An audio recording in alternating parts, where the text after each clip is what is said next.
This is Flurry Take 2, and anytime, sir. Now let's look at one particular example, Flurry for Android. And the other tools will be very similar whether you're developing on Android or iOS.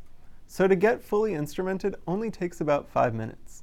Make sure you get an API key from the Flurry site and the jar file that you'll include in your application.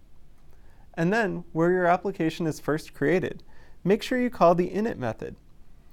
Then in each activity that you'll be instrumenting, in the onStart and onStop methods, make sure you place calls to onStart session and onStop session in the Flurry API. That'll keep track of every time each of your screens comes up, as well as how long that screen was visible.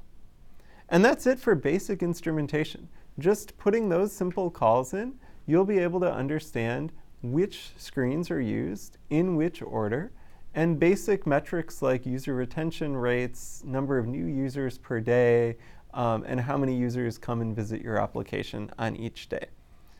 But there's much more that you can actually instrument, and instrumenting that is just as fast and easy. These are what's called events in Flurry. So basically, anytime a user clicks anywhere in your system, or even anytime they scroll, anytime they perform any action, you can log that as an event.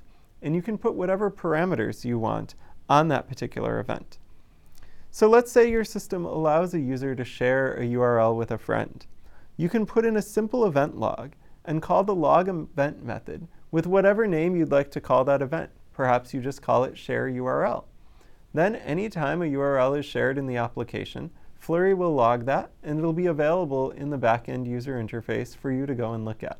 And so you can see how many people are sharing a day, what other actions they're performing along with sharing that particular URL.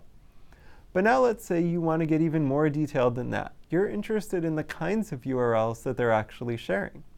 You can add a parameter to that log event method and say, for example, that a particular domain is shared.